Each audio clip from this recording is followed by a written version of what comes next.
kumpulan orang yang tak terhingga, kan bisa lihat di Ibrani 12 ayat 22 sampai 24. Tapi sekarang untuk masuk ke sana mereka diberikan apa? Karena kewarganegaraan kita di sana. Tapi itu juga keluarga kita. Yang pertama kita harus mengerti gereja sebagai keluarga.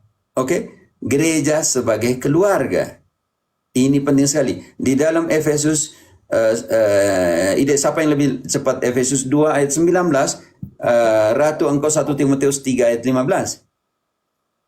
Demikianlah kamu definisi gereja dulu. Kita definisi gereja. Dan kita pakai definisi gereja di 1 Timotius 3 ayat 15 dulu.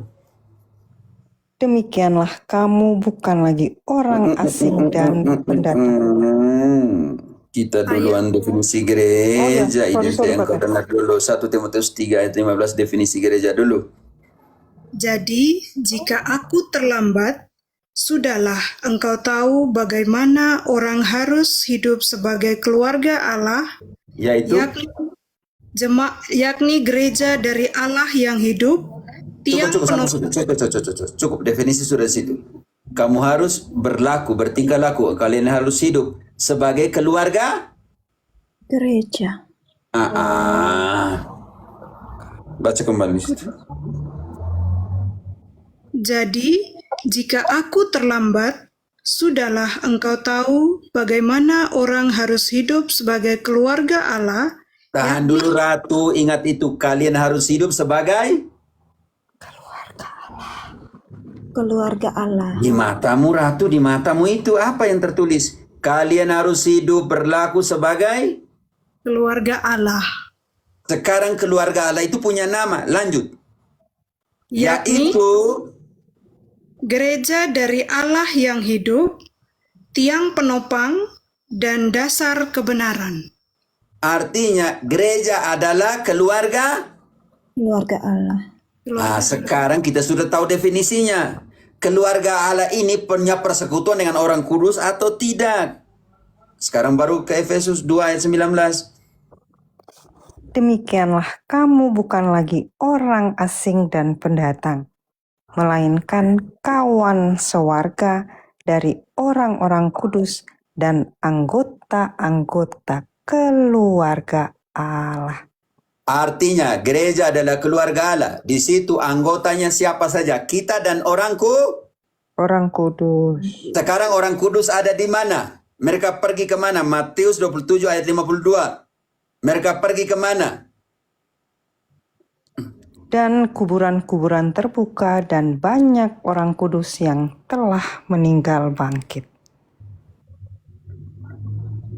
Pergi ke mana? Artinya lanjut.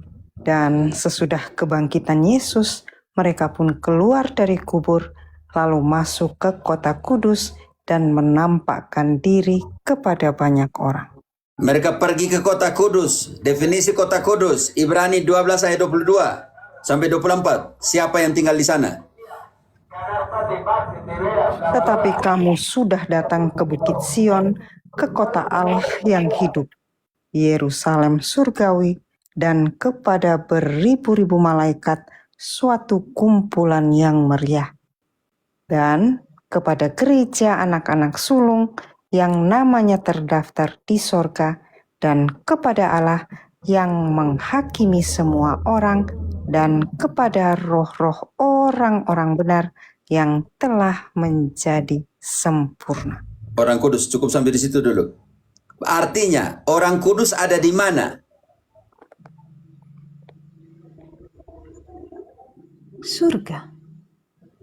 Karena itu gereja adalah keluarga Allah. Yang pertama yang anggotanya kita dan orang kudus. Sekarang kita buktikan orang kudus ada di mana sekarang? Di mana? Kota Kudus. Nama tadi, 3 nama tadi.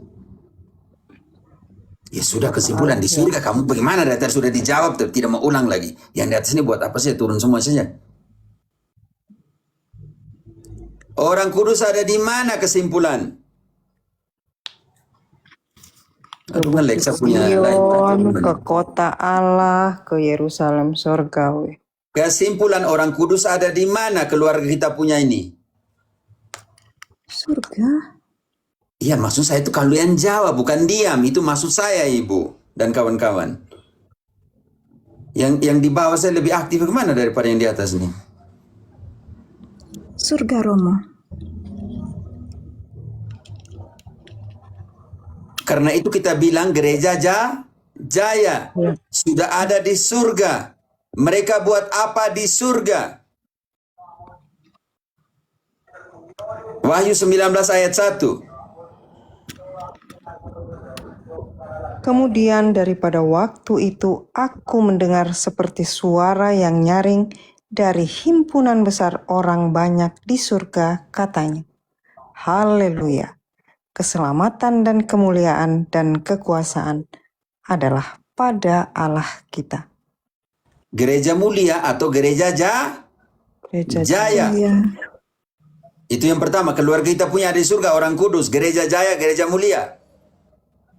Masih banyak lagi kalau kita omong orang kudus yang ada di sana. Yang kedua, gereja yang menderita. 1 Korintus 3 ayat 15. Menderita di api penyucian.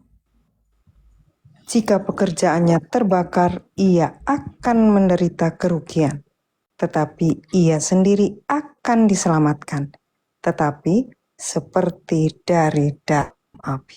Dan ketiga adalah gereja ziarah. Kita ini yang masih hidup harus berjuang supaya suatu saat nanti kita dikenakan tubuh kemuliaan, dibangkitkan dan dikenakan tubuh kemuliaan. Itu yang dinamakan keluarga Allah atau gereja dari Allah yang Kudus.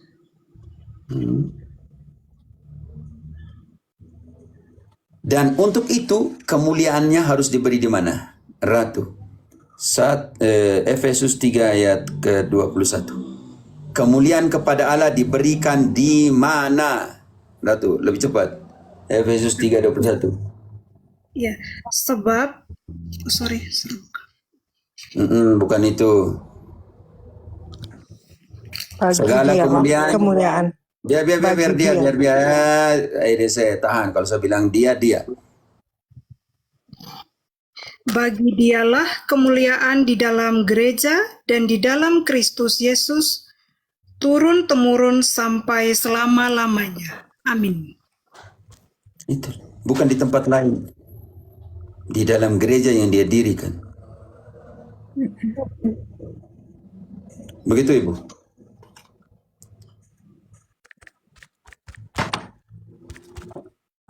Sudah bisa mengerti Ibu? Sudah. Romo boleh tambah satu lagi. Ini Foni sudah lupa ayat dari mana, tapi berbunyinya seperti ini. Hanya ada 2 tanda dari Tuhan. Tanda yang pertama melalui mimpi, di dalam mimpi, dan tanda kedua adalah sesaat kita hampir terlelap sebelum tertidur pada malam hari. Di mana itu Ibu ayatnya? Iyo, lupa Romo. Soalnya setiap sore saya membaca itu berhari-hari. Jadi itu yang saya mau tanyakan. Berarti apa-apa yang kita lihat di siang hari menyerupai orang yang kita kenal itu Ibu, bukan engkau ambil ayatnya juga. Ibu, saya bingung nih. Engkau bilang ayat ini, saya bingung lagi. Engkau ketemukan ayat baru datang lagi Ibu. Kalau tidak saya bingung di sini. Ya, Romo. Jadi engkau jangan jelaskan ayat itu karena engkau belum temukan ayat. Temukan ayat dulu baru kau jelaskan ayat itu Ibu. Kalau tidak merusak semua nanti. Benar. Ya. Oke, Romo. Kayaknya itu aja dulu. Ya. Nanti setiap kali ayat dibaca kalau tidak apa tulis ayatnya Bu ya. Baik. Ya. Oke. Oke, baik, terima kasih Bu Funi. Next kita Baik, terima kasih, Frater. Oh ya, oke, baik. Izin turun. Kamu turun ya, silakan. Ya. Oke, next kita ke Grace G. Ini tadi ada Grace G. Iya, selamat malam. Selamat pagi ya di sana, Pater. Tidak apa Grace. Santai saja. Ya, saya dari Kendari.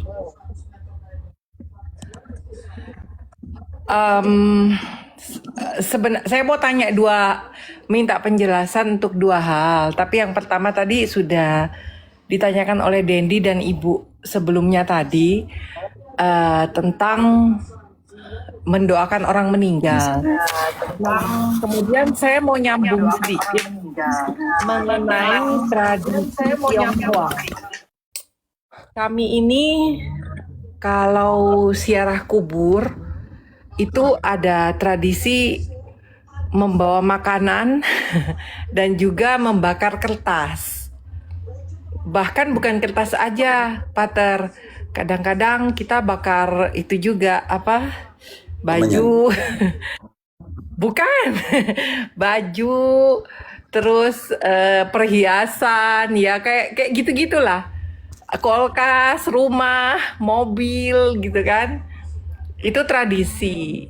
Ya, saya menjalankan itu selama ini sebagai kebiasaan. Saya menghormati tradisi itu. Tapi ya saya sedikit bertanya-tanya, bagaimana dengan pandangan gereja tentang itu? Saya pernah dijelaskan oleh seorang Romo bahwa orang yang sudah meninggal itu sudah memiliki kepenuhan dengan Allah. Sedangkan barang-barang yang kami bakar itu larinya ke materi, ke uang. Sedangkan mereka itu sudah tidak butuh itu, mereka sudah punya kebutuhan dengan Allah. Itu semua hal-hal duniawi. Kami kan ada bakar uang gitu kan. Emas kertas, bukan emas beneran. Tengbengnya, Yaitu, Bu. ya, Tengbeng ya? ya, Qingming. Oh ya. Ya, selain Qingming itu ada juga sembayang-sembayang lain lah, maksud kayak hari meninggalnya, kemudian ada bulan arwah juga sih kalau Tionghoa itu. Kalau kita kan 2 November ya. Kalau tradisi Tionghoa juga ada bulan arwah juga, itu kita sembayang juga. Ya seperti itu Romo. Pater, mungkin bisa sedikit dijelaskan tentang pandangan gereja untuk hal ini. Itu yang pertama. Yang kedua sebentar, yang ini dulu. Oke. Ya. Bisa di-mute kan Ibu Grace? Kisah 17 ayat 20, 20, 20, 25. 23 maaf. Sebab ketika aku berjalan-jalan di kotamu dan melihat-lihat barang-barang pujaanmu, aku menjumpai juga sebuah mezbah dengan tulisan, kepada Allah yang tidak dikenal. Apa yang kamu sembah tanpa mengenalnya, itulah yang kuberitakan kepada kamu. Grace, buka mic-mu. Jadi Paulus berhadapan dengan praktik orang Yunani. Paulus bertemu di Athena. Di kota Athena ada altar-altar dengan tulisan kepada Allah yang mereka tidak kenal. Buat penyembahan di situ. Yang kalian sembah tanpa mengenalnya, itulah yang kuwartakan kepadamu. Paulus tidak menghancurkan altar itu. Paulus masuk melalui konsepnya mereka dan membawa kepada sebuah sudut pandang bahwa Allah itulah yang kuwartakan. Pelan-pelan ya, Paulus itu hebat sekali. Masuk dulu dalam kacamata mereka, lalu keluarkan. Ayat 28, bagaimana dia mengeluarkan itu? Sebab di dalam Dia kita hidup, kita bergerak, kita ada, seperti yang telah juga dikatakan oleh pujangga-pujanggamu. Sebab Dia masuk. kita ini, Selesaikan dulu. sebab kita ini dari keturunan Allah juga. Sebab kita ini dari keturunan Allah juga. Sekarang transformasi yang akan dibuat oleh Paulus terhadap politeismenya Yunani di ayat selanjutnya. Karena kita berasal dari keturunan Allah, kita tidak boleh berpikir bahwa keadaan ilahi sama seperti emas atau perak atau batu, ciptaan kesenian dan keahlian manusia. Dia bilang keadaan ilahi kita pikir sama dengan emas, perak, baju, makanan yang engkau lihat tadi. Itu yang dimasukkan di situ. Karena mereka yang telah meninggal, dalam konteks sekarang kita bukan keilahian, kita masuk ke kemanusiaan kita. Makanya kita jangan berpikir bahwa surga dimasuki oleh orang-orang yang masih fana, masih punya tubuh dan darah. Paulus tidak menjelaskan itu. Hebatnya Paulus di sini. Dalam 1 Korintus 5 ayat 50. Engkau 1 Korintus 5 ayat 50 setelah Roma ya.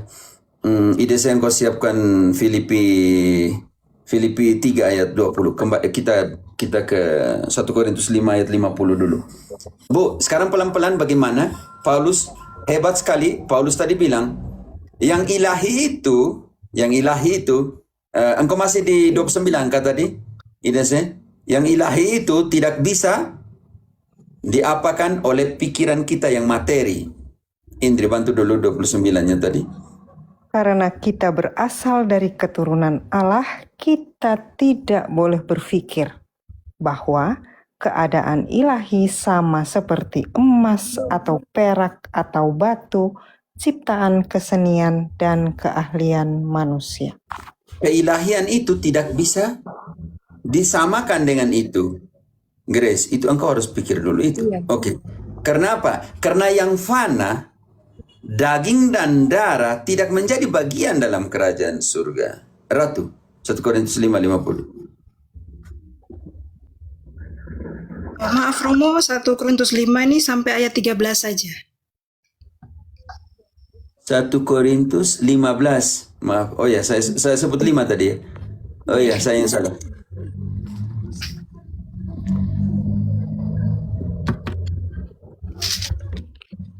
Ya. Saudara-saudara, inilah yang hendak kukatakan kepadamu, yaitu bahwa daging dan darah tidak mendapat bagian dalam kerajaan Allah, dan bahwa yang binasa tidak mendapat bagian dalam apa yang tidak binasa. Tahan dulu Ratu sampai di situ dulu. Berarti Grace, daging dan darah tidak menjadi bagian dalam kerajaan surga, saudariku. Kalau engkau kasih makan dia, bagaimana dia makan? Dia tidak punya daging dan darah lagi. Bisa mengerti? Iya. Bisa mengerti. Sekarang bagaimana praktek itu dijernihkan? Paulus, hebat sekali Paulus ya. Dia menjernihkan konsep Yunani, Helenistik, dari mengatakan bahwa keilahian itu sama dengan emas, perak, bangunan, patung, pohon, apa semua. Itu yang harus dirubah mentalitasnya seperti itu. Kenapa di sini daging dan darah tidak menjadi bagian dalam kerajaan surga, yang fana tidak menjadi bagian dalam kerajaan surga? Ada suatu rahasia yang Paulus ingin ungkapkan. Lanjut Ratu. Ada sebuah misteri yang Paulus ingin katakan di sini. Sesungguhnya, aku menyatakan kepadamu suatu rahasia, kita tidak akan mati semuanya, tetapi kita semuanya akan diubah. Ibu, sekarang garis bawahi, kita tidak akan mati semuanya, melainkan kita ini akan diubah. Ingat, kemuliaan surgawi tidak bisa disamakan dengan emas, perak, dan lain sebagainya. Diubah apanya? Untuk mengenakan kemuliaan atau tidak? Filipi 3 ayat 20-21. Karena keluargaan kita adalah di dalam sorga. Dan dari situ juga kita menantikan Tuhan Yesus Kristus sebagai Juru Selamat, yang akan mengubah tubuh kita yang hina ini sehingga serupa dengan tubuhnya yang mulia, menurut kuasanya yang dapat menaklukkan segala sesuatu kepada dirinya. Oke, sekarang bagaimana dengan praktik? Dengan praktik ini penting sekali. Penting sekali Ibu. Ketika saudara-saudari kita Tionghoa ataupun dari Cina ataupun dari Indonesia juga banyak yang begitu, membawa bunga ke kuburan. Pertanyaan saya untuk Bu Grace, orang mati butuh bunga? Orang mati butuh bunga? Tidak. Siapa orang mati butuh bunga buat apa? Oke. Orang mati butuh makanan? Tidak. Tidak. Orang mati butuh emas yang dibakar-bakar? Tidak. Tidak. Kalau begitu, kita komparasi dengan wanita yang pergi ke kubur Yesus. Lukas 24 ayat 1. Contoh, mereka bawa apa ke kuburnya Yesus? Padahal kami dahulu mengharapkan bahwa dialah yang datang. 24 ayat 1. Tidak ada di situ omong itu. Oh, 24:1.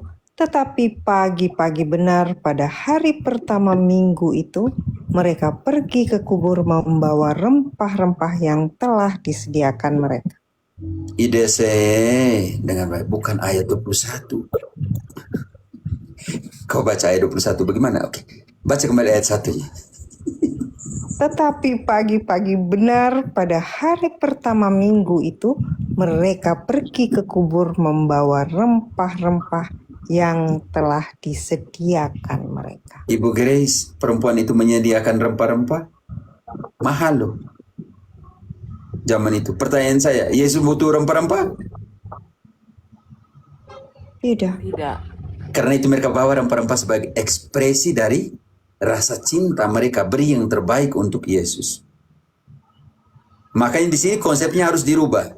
Bahwa kalian taruh makanan, taruh apa saja, jangan pikir bahwa orang mati butuh itu, oke? Taruhlah itu sebagai sebuah ungkapan kasih, sayang, ingatan yang indah tentang mereka. Kalau begitu, saya bisa ingat dalam doa, oke. Tetapi saya ingat bahwa agama yang murni adalah kunjung orang miskin dan yatim piatu. Kenapa tidak bawa makanan untuk mereka yang membutuhkan? Kalau itu saya lakukan gini, Pater. Setiap kali orang tua saya ini kan dua-duanya meninggal karena COVID. Bersamaan, beda 11 hari. Jadi setiap kali mama dan papa peringatan hari kematiannya, itu saya tidak mengadakan biston, saya hanya intensi. Saya intensi di gereja, kemudian uang untuk biston saya alihkan menjadi beras untuk orang-orang miskin. Oke, Yakobus yang saya 1:27 dibaca dulu. Ini saya suka yang begini. Yakobus 1:27, agama yang murni, baca bukan ibadat. Ratu, bantu dulu.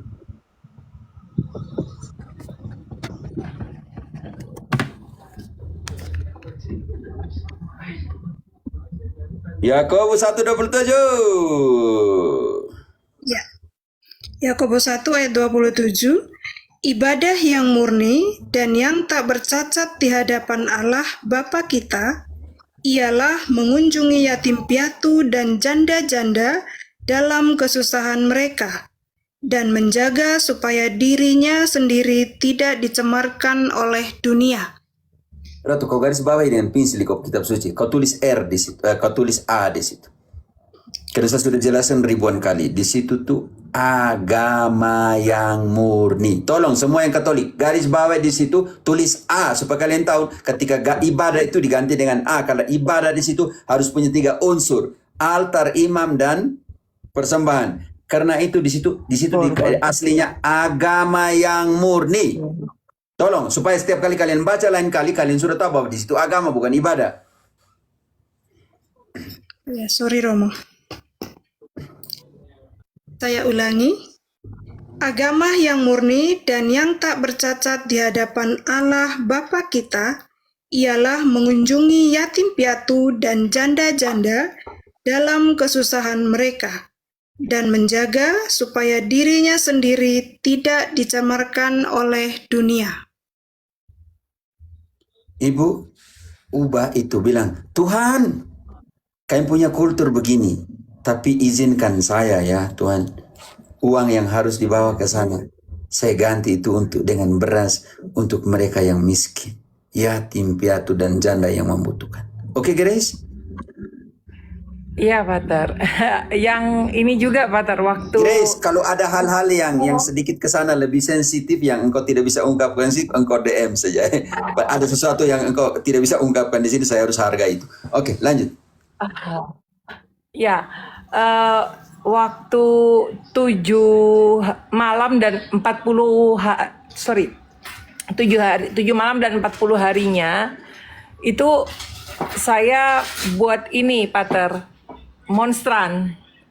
Saya buat monstran, kemudian menulis nama mereka di kaki monstran itu dan saya sumbangkan ke gereja. Jadi saya tidak pernah bikin biston. Saya tidak pernah bikin misa di rumah untuk khusus itu. Saya hanya intensi di gereja. Biston itu apa? Ya. Grace Biston. Biston doa lingkungan. Oh ya, Doa ya, saya rukun, doa tidak tahu. Saya maaf, Iya, iya, saya iya. tidak tahu. Ya maaf ya, saya tidak tahu apa itu Biston. Maka saya harus tanya. Ya, ya, ya. Ya maaf. Oh, Biston itu doa Biasanya kan lingkungan. orang bikin doa di rumahnya ya, Pater ya. Bikin doa di rumahnya, doa lingkungan gitu ya. Nah, saya skip itu karena saya alihkan dengan itu. Saya bikin monstran, tabernakel. Saya Ini tulis tidak nama mereka dan saya sumbangkan ke gereja. ekspresikan itu, ya Bu ya. Oke, saya selamat ya Bu ya, hebat sekali. Oke. Oke, begini. Ya teman-teman, kenapa? Lihat saja Paulus bilang begitu. Emas, baca kembali Kisah 17 ayat 28-29. Hebat sekali Paulus bagaimana mentransformasi mentalitas politeisme, penyembahan berhala orang Yunani kepada Allah yang sesungguhnya. Keilahian itu tidak bisa disamakan dengan emas, perak, dan semuanya itu. Ya. Halo, lektor di mana semua? Kembali baca Kisah 17 ayat 28-29. Sebab di dalam Dia kita hidup, kita bergerak, kita ada, seperti yang telah juga dikatakan oleh pujangga-pujanggamu. Sebab kita Tahan ini dulu di situ. Bu Grace, bagaimana Paulus pakai Ya. konsep tentang Tuhan yang ada di Yunani.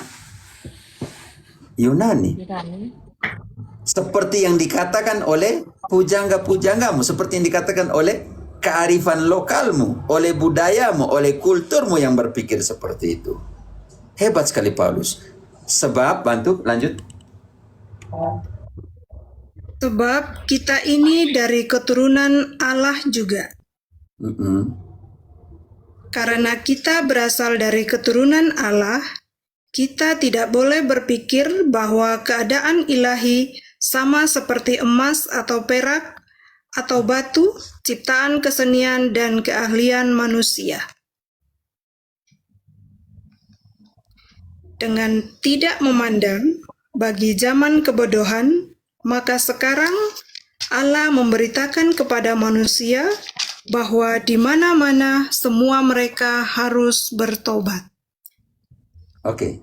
Ayat berikutnya, ketika Paulus membuat penjelasan tentang kebangkitan, nanti diolok oleh orang Yunani. Hebat sekali Paulus nih. Ayat selanjutnya. Karena kita hubungan orang mati, kita baca di sini ayat selanjutnya, penting sekali. Karena ia telah menetapkan suatu hari pada waktu mana ia dengan adil akan menghakimi dunia oleh seorang yang telah ditentukannya, sesudah ia memberikan kepada semua orang suatu bukti tentang hal itu dengan membangkitkan dia dari antara orang mati. Tanpa kebangkitan, iman kita percuma. Karena itu, penjelasan terakhir, khotbah terakhir tentang Paulus tentang kebangkitan, khotbah inilah yang membuat mereka masuk jadi Kristen. Tentang kebangkitan. Lanjut ayatnya. Ketika mereka mendengar tentang kebangkitan orang mati, maka ada yang mengejek dan yang lain berkata, "Lain kali saja kami mendengar engkau berbicara tentang hal itu." Lanjut. Lalu Paulus pergi meninggalkan mereka. Tetapi beberapa orang laki-laki menggabungkan diri dengan dia dan menjadi percaya. Di antaranya juga Dionysius, anggota majelis Areopagus, dan seorang perempuan bernama Damaris, dan juga orang-orang lain bersama-sama dengan mereka.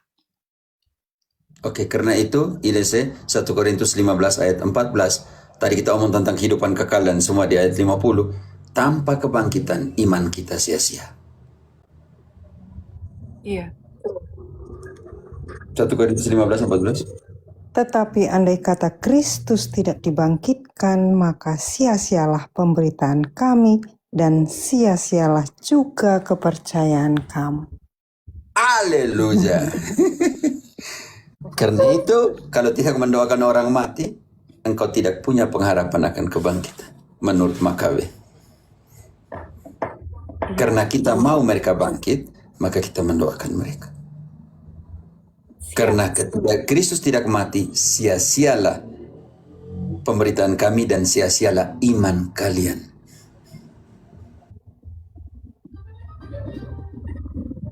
Tetapi yang praktik tadi, Grace, saya sangat kagum ya praktik-praktik seperti itu. Berikanlah kepada orang miskin. Oke. Berilah itu Iya. yang membutuhkan.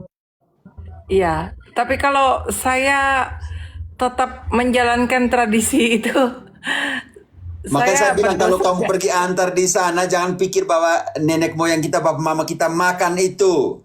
Hilang. Itu sebagai kerinduan, penghormatan. Seperti para wanita membawa rempah-rempah ke kubur Yesus. Tidak butuh itu dia Tuhan. Lalu kenapa mereka bawa rempah-rempah? Jadi lebih ke arah tradisi aja ya, Pater. Tetap yang utama itu adalah doa, Ya, Bu. intensi. Makanya kalau kamu taruh itu bukan berarti saya pembapa datang makan gitu kan, tidak. Penghormat. Saya pembapa dulu suka apel, saya taruh apel untuk kerinduan saya kan, begitu. Tidak ada masalah lah. Iya. Kalau bilang, Bapak kau datang makan, ini yang harus kita ketuk sedikit kepala orang Katolik waktu mendatang taruh karena sama Bapak datang mau isap rokok, karena sama Bapak mau makan, itu ketuk semua kepala orang Katolik seperti itu. Sadar sedikit, orang mati tidak makan. Iya. Saya ini punya kebiasaan, Pater, kalau saya ke kuburan, itu kan kita bawa bunga pasti ya. Saya itu suka bawa air, jadi saya suka minta air di gereja, air kudus. Kau Itu siram di kubur, terus kau kita siram di campur. kubur. Iya. Itu nggak apa-apa sih. Siram saja, tidak. Iya, Itu kau punya saya selalu kerinduan. Iya. Hanya dijernihkan ya, praktek-praktek seperti itu harus lihat bagaimana posisinya begitu. Oke. Grace, seperti itu Grace ya. Iya. Tadi ada Pater, bilang mau tadi 2 pertanyaan tadi. ada yang kedua, tapi sebelum Berarti masuk harus yang pakai kedua apa tadi nih? Pater, Cece ya, Cece ya. panggil Grace aja, Pak. Takut ya, tadi kan pakai kultur Cina kita mau panggil Cece juga malu. Gimana nih? Orang Cina kalau lebih kakak panggil apa? Cece.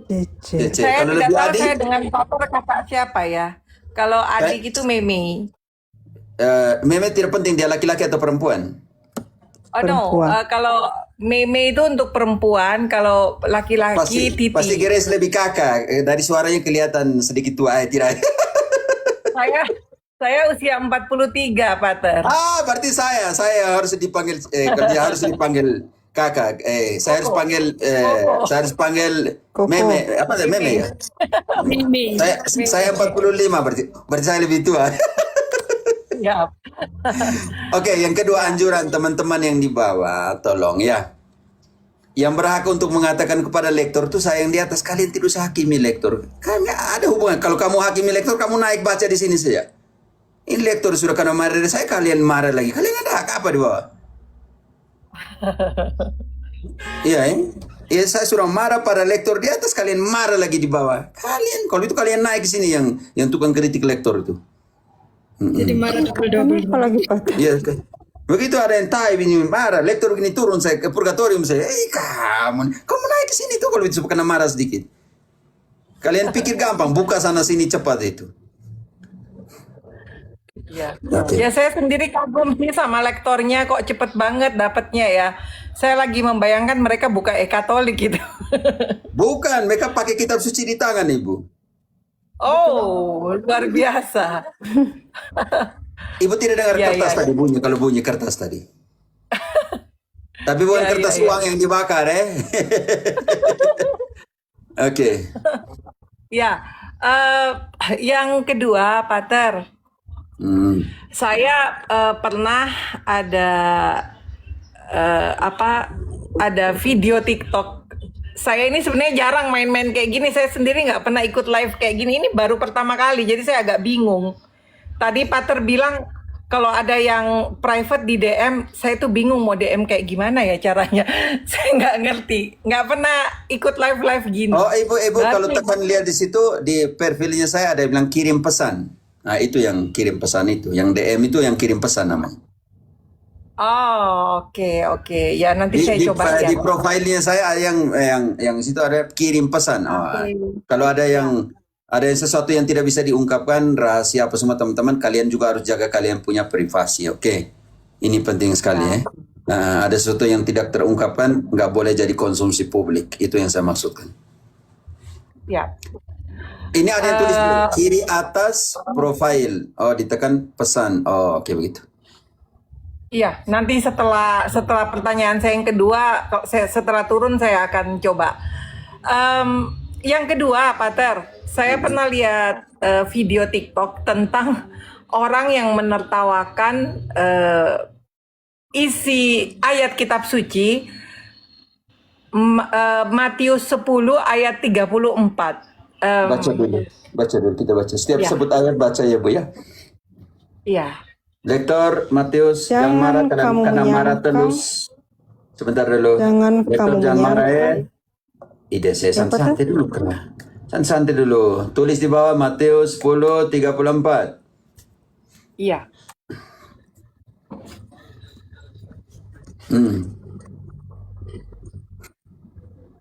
Silakan. Baca sih, Pater.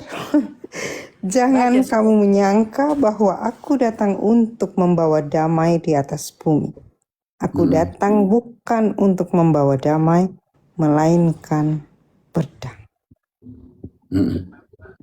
Ya, mungkin Pater bisa membantu kami untuk menjelaskan tentang ayat tersebut karena pernah ada pendeta yang membela Edis TV menghujat Pater, kemudian saya ada komentar juga dan kemudian saya tantang untuk menjelaskan itu, dia nggak bisa, dia suruh itu kan sudah jelas, baca aja sendiri. Saya bilang, gimana sih kau, katanya nggak butuh filsafat, tapi kamu suruh saya baca sendiri. Saya minta kamu jelaskan, dia lari, nggak bisa.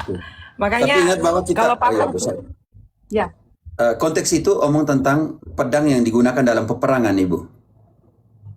iya, Baca kembali ayatnya. Nanti dijelaskan di ayat 35. Selanjutnya itu menjelaskan arti dari itu. Tapi karena dia hanya ambil itu ayat, memang kasihan sekali. Sama di TV, hanya bilang, dia datang pertanyaan kepada saya, ya tidak, pikir saya ini anak SD ini kah? Oke, yang belajar untuk jawab ya dan tidak saja. Oke, baca dulu ayat 34 supaya mengerti konteksnya. Jangan kamu menyangka bahwa aku datang untuk membawa damai di atas bumi. Aku datang bukan untuk membawa damai, melainkan pedang. Yang pedang yang dimaksud itu peperangan ya Bu ya. Pedang yang digunakan dalam peperangan dan semuanya itu. Karena itu nanti aku datang untuk membawakan perpecahan. Kamu harus ikut siapa yang benar. Ini yang dimaksudkan dalam pengertian itu. Karena akan dijelaskan dari ayat 35 sampai 37 kalau kita mengerti konteksnya. Lanjut dulu sedikit. Sebab aku datang untuk memisahkan orang dari ayahnya, anak perempuan untuk memisahkan Sebab aku datang untuk memisahkan orang dari ayahnya, anak perempuan dari ibunya, menantu perempuan dari ibu mertuanya. Lanjut sampai 37. Dan musuh orang ialah orang-orang seisi rumahnya. Barang siapa mengasihi bapa atau ibunya lebih daripadaku, ia tidak layak bagiku. Dan barang siapa mengasihi anaknya laki-laki atau perempuan lebih daripadaku, ia tidak layak bagiku. Sekarang Ibu harus mengerti kata yang digunakan ini kata apa Ibu?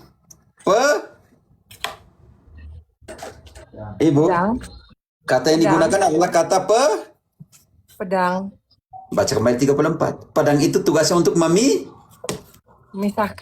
memisahkan siapa dari siapa, siapa dari siapa, siapa dari siapa. Bantu dulu Efesus 6 ayat 7 kalau tidak salah. 6 ayat 17. Ayat 17. Pater ini hafal ya isi kitab suci. Oh, Dan tidak Ibu, hanya karena tanya jadi baca dari kecil hanya jadi persoalan besar. Iya, iya. Bantu dulu. dan terimalah ketopong keselamatan dan pedang roh, yaitu firman Allah. Sekarang sudah ada jawaban. Baca kembali ayat 34 tadi. Jangan kamu menyangka bahwa aku datang untuk membawa damai di atas bumi. Aku datang bukan untuk membawa damai, melainkan pedang. Pedang tadi ini pakai ini. Jangan lihat di belakang karena lagu itu nostalgia. Setangkai bunga layu gitu atau bilang.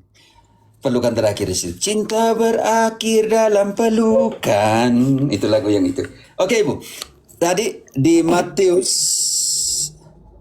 yang Ibu baca tadi ayat 34 omong apa? Tentang pedang yang Memisahkan. Oke, aku bukan jangan pikir aku datang untuk membawa damai melainkan pedang. Pedang yang dikatakan itu pedang yang memisahkan dalam pengertian itu. Tapi sekarang kita belum tahu pedang ini apa. Ibu yang Ibu maksudkan situ belum mengerti ya, Bu ya. Kita belum tahu. Oke, sekarang pedang itu apa? Santo Paulus menjelaskan di Efesus 17 ayat ke 6 ayat 17 dulu sebelum ke Ibrani 4:12. Oke. Dan terimalah ketopong keselamatan dan pedang roh, yaitu firman Allah. Ibu sekarang sudah mengerti pedang yang dimaksudkan dari adalah Firman Allah. Firman Allah itu ini penting sekali. Oke, sekarang Ibrani ini firman Allah itu lebih tajam dari pedang bermata dua yang bisa memisahkan. Oke. Sebab firman Allah hidup dan kuat dan lebih tajam daripada pedang bermata dua manapun. Engkau kasih dobel di situ. Baca dulu. Jangan dobel. Engkau perulangan kembali di situ. Jangan buat perulangan. Kalau mau sudah kesalahan, lebih baik kau baca dari awal lagi. Supaya nanti orang pikir ada 2 kali perulangan tentang pedang-pedang itu. Oke, baca kembali. Sebab firman Allah hidup dan kuat dan lebih tajam daripada pedang bermata dua manapun. Ia menusuk amat dalam sampai memisahkan jiwa dan roh, sendi-sendi dan sumsum. Ia sanggup membedakan pertimbangan dan pikiran hati kita. Ibu, sabda firman itu lebih tajam dari pedang bermata 2. Mampu memisahkan sumsum, roh, jiwa dan semua. Oke, nanti kita lihat nanti kebenaran karena firman ini penting sekali. Oke, sekarang Lukas 12 ayat 21. Nanti jangan lupa ke Yohanes 8 ayat 31-32. Omong juga tentang kebenaran firman. Oke. Kita bantu dulu Lukas 12 ayat 51. Catat ayatnya ya teman-teman supaya besok lusa jangan tanya lagi. Ini tadi Yohanes berapa? Yohanes belum Ibu. Sebentar, pelan. Yohanes sampai nanti sampai Yohanes sebentar. Yohanes 8:31-32 tapi kita lihat dulu di Lukas 12:51 tentang firman itu. Demikianlah jadinya dengan orang yang mengumpulkan harta bagi dirinya sendiri, jikalau ia tidak kaya di hadapan Allah. Lanjut. Lukas 12:51. Dibaca ulang, terpotong tadi. Kamu menyangka bahwa aku datang untuk membawa damai di atas bumi? Bukan kataku kepadamu, bukan damai, melainkan pertentangan. Ibu bisa mengerti? Karena itu Matius menjelaskan sebagai pedang, Lukas menjelaskan sebagai pertentangan. Dan itu karena firman Allah. Seperti diibaratkan sebagai pedang bermata dua, lebih tajam dan mampu memisahkan. Sekarang kebenaran itu ada di mana. Hiduplah di dalam firman itu, karena kebenaran akan memerdekakanmu. Tapi kebenaran apa? Kebenaran firman-Nya. Yohanes 8 ayat 31, 32. Maka katanya kepada orang-orang Yahudi yang percaya kepadanya, "Jikalau kamu tetap dalam firman-Ku, kamu benar-benar adalah murid-Ku, dan kamu akan mengetahui kebenaran, dan kebenaran itu akan memerdekakan kamu." Kalau kamu ada di dalam berpegang teguh pada Firman. Firman.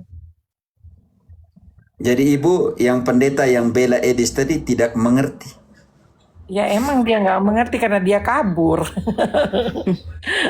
Tapi ibu sekarang sudah mengerti arti dari pedang itu? Mengerti. Boleh saya simpulkan sedikit ya? Tolong dikoreksi kalau salah. Silakan. Iya. Jadi pedang itu adalah firman Allah yang menyebutkan orang tua dari anaknya. Itu Yesus menggunakan itu namanya hiperbola, Bu. Ekstrim. Mampu memisah. Mau katakan bahwa pedang itu kuat sekali. Firman itu sangat kuat. Mau katakan seperti itu, Ibu. Oke. Saya tadi berpikir bahwa yang dipisahkan itu karena di situ ada kata-kata barang siapa yang mencintai orang tuanya atau anaknya melebihi daripada aku, dia tidak layak bagiku. Jadi pedang itu digunakan untuk memutuskan itu. Maksudnya kecintaan kepada keluarga yang lebih daripada kepada Tuhan. Jadi pedang itu untuk memisahkan itu agar kita lebih yang utama itu kita mencintai Tuhan. Tolong dikoreksi, Pater, kalau salah. Ya, engkau tidak jauh dari kerajaan Allah. Iya, Ibu, karena tadi Matius menggunakan Matius 10 ayat 34 menggunakan kata pedang, Lukas menggunakan kata pertengkaran, perselisihan dan semua. Dan itu hebat sekali Lukas juga dalam pengertian itu karena sinoptik ya. Karena itu pedang harus dimengerti dalam pengertian apa? Ini jadi soal. Firman Tuhan. Karena itu jangan gunakan sabda untuk apa? Untuk kepentingan. Firman jangan digunakan untuk perut. Firman jangan dijual belikan. Karena berbahaya sekali. Dia lebih tajam dari pedang bermata dua. Jadi itu Ya, yang dulu waktu saya masih kerja di bank, Pater, teman-teman saya itu bercanda, katanya saya mau resign. Kenapa? Saya mau dalam bahasa Cina itu kerja itu cow. Saya mau cow Yesus aja katanya gitu. Lebih banyak untungnya. Gaji di gitu. bank dikit katanya. Lebih baik saya cow Yesus banyak untungnya. Oh, ada yang bilang begitu ya? Ya Jadi bercanda. harus jadi pendeta perempuan dong kalau begitu. Enggak, ini teman-teman laki-laki. Dulu saya kerja di bank soalnya. Jadi ya itu, kita suka bercanda seperti itu. Ya itu, jual firman. Saya pikir disuruh untuk jadi apa namanya? Pendeta perempuan. Kalau pendeta itu, Pater, sekarang namanya bukan pendeta loh. Namanya pastor. Pastor ya, gembala, namanya gembala. Pastor. Pastor itu apa? Iya, saya pernah tanya. Jadi gini. Pastor itu gembala, ibu gembala arti. Lah, saya Dalam pernah Latin. tanya. Pastor Latin itu artinya apa? gembala. Saya tanya, pastor itu apa? Katanya itu pastor dalam bahasa Inggris. Saya bilang, loh, bukannya pastor itu bahasa Latin ya, artinya gembala. Kok jadi Gembala. bahasa Inggris pastor? Saya bilang gitu. Nggak bisa jawab dia. Oke. Pastor. Oh, ada yang tulis bawah plester ibu untuk luka. Makanya Ya, karena kalau pendeta kan dalam kitab suci tidak ada. tidak ada Lalu mereka gunakan sebagai gembala. Tetapi kalau mau jadi gembala harus terima surat gembala dari Petrus. Ini jadi persoalan besar, Ibu. Karena di dalam kita langsung 1 Petrus 5 ayat pertama selanjutnya Petrus menulis surat gembala kepada para gembala yang lain. Karena itu pertanyaan saya, kalau para pendeta menggunakan mereka adalah gembala atau pastor atau pester, terserah mereka menggunakan itu. Pertanyaan saya, siapa dari para gembala pada zaman itu dan yang Protestan punya menerima suratnya Petrus? Karena Petrus menulis kepada seluruh gembala pastor yang ada di seluruh dunia. Kita langsung uji biblis dalam pengertian uji biblis. Maksudnya data biblis, maaf ya. 1 Petrus 5 ayat 1, Petrus sebagai presbiter. Dan presbiter adalah tugasnya mengembalakan. Aku menasihatkan para presbiter di antara kamu. Aku sebagai teman presbiter dan saksi penderitaan Kristus yang Tahan dulu. juga akan Koma dulu. mendapat Jangan. Aku presbiter seperti kalian. Yang ini kita namakan primus inter pares. Pertama dari semua yang sama. Dia tulis kepada para presbiter, dia juga presbiter. Dia tulis kepada para gembala, dia juga gembala. Sekarang kita tanya, kalau begitu penatua tugasnya apa? Presbiter punya dua fungsi secara biblis. Di dalam 2 Tawarik, Ratu, kalau kau bisa buka cepat, kalau tidak ide saya. Ganti saja. Ratu, engkau ke 1 Petrus 5, karena 2 Tawarik, 1 Tawarik ya. Coba 2 Tawarik, 1 Tawarik. 1 Tawarik 24 omong tentang apa? Ayat 5-nya. 245 dan orang membagi-bagi mereka dengan membuang. Ya. Ya itu Pater. Baca dari ayat 3. Ya.